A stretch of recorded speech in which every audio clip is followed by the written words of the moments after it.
layer itu lapisan-lapisannya. Tapi ini fungsinya tuh hanya satu yang bisa di save. Jadi dia tidak bisa men-save kalau kita punya banyak layer. Jadi usahakan dimasukin semua ke layer yang utama.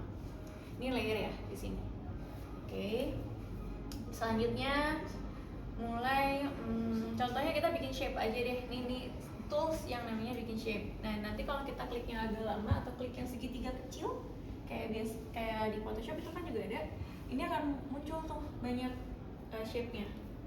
Nah, aku coba klik yang ini dulu. Misalnya gini, warnanya merah. Nah, nanti ini kalau kita mau rubah warna tuh dia di sini. Gitu. Oke. Lalu kita stroke-nya itu kayak garis tepinya itu kita di sini nyarinya. Terus ini mau ditebelin. Oh, kayaknya kepencet deh. Nah, ini kita mau tebelin, kita geser lagi. Oke, kita geser ke sini nih. Karena si stroke-nya mau tebelin. Oke. Di situ ya caranya. Lalu ngegerakinnya gimana?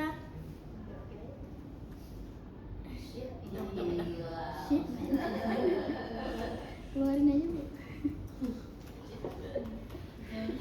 Wait, aku pencet. Oh iya.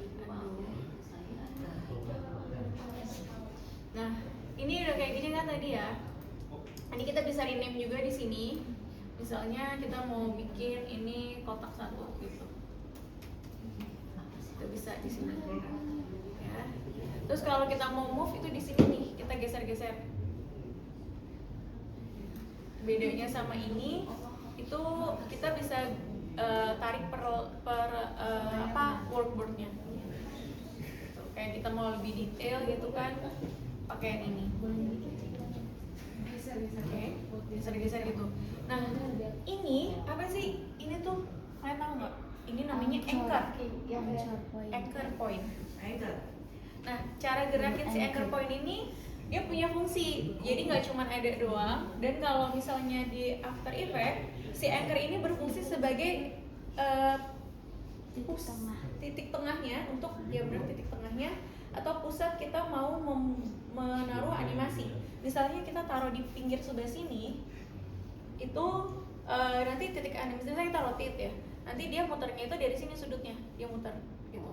Nah, buat pindahin si anchor-nya itu dari sini nih. Ini buat pen behind, buat anchor point-nya kita klik yang ini. Yang di atas, di sebelahnya shape tuh ada anchor point, nanti kita pindahin dia di sini. Nah, oke, contoh ya, aku taruh sini ya. Nah, ini pindahinnya itu ke bawah. Di sini timeline-nya. Di kotaknya di sini transform. Tutup aja, transform ini rotasi. Oke, rotasinya kita putar. Ya kan jadi di sini. Asik. Oke, paham ya? Tapi kalau si anchor point-nya kita pindahin ke tengah-tengah, jadinya rotasinya tuh dia di tengah-tengah. Oke, tahu ya bedanya ya? Oke. Tuh yang ngobrol katanya nggak tahu. Ntar kalau nggak perhatiin, ayo dong, baca dulu dong. Tadi apa yang aku ngomongin? Coba satu dari kalian. Apa yang tadi aku ngomongin? Gimana cara yang gerakin anchor-nya gimana? Jadi si anchor point ini tujuannya untuk sebagai titik utama dari kalau kita mau ngegerakin atau kita mau pakein dia efek. Kalau misalnya kita taruh di tengah-tengah, dia nanti misalnya rotasi ya, ini yang paling gampang banget buat kita tahu perbedaannya. Kita taruh di tengah-tengah, dia muternya seperti ini.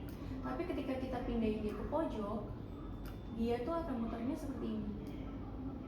Oh sorry, posisi. Dia yang kerjain tugas kita mesti ngedengerin juga kan? Ya kan? Nah kayak gini. Terus dari itu udah paham ya sekarang? Paham. Nah. Oke. Terus cara ngegerakinnya, misalnya ini lurus nggak sih? Kayaknya enggak ya. Tidak.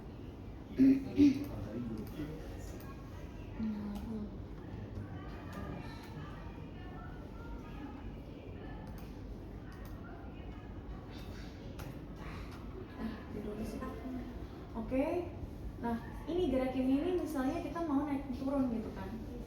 Posisi pertama ya kita harus pikirin dulu. Misalnya dia posisi pertamanya seperti ini kita maunya. Terus kita mau naikin apa turunin. Baru kita klik ini namanya keyframe. Keyframe.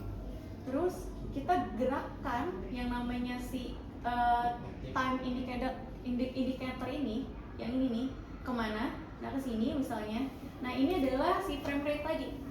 Misalnya frame rate tadi per detiknya itu kita geserin. Nah di sini itu misalnya kita mau ngelihat 1 detik tuh di mana sih 1 detik ya? Kita ini zoomnya kita gedein.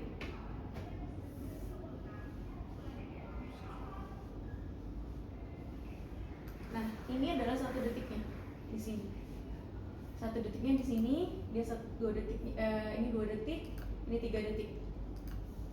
Ini sebelum sampai per detik itu kan dia ada milidetiknya.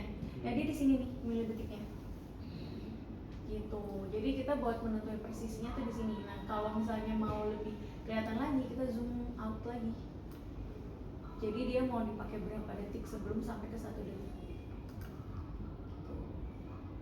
Oke. Nah, misalnya aku pakainya di sini nih. 1 detik dulu.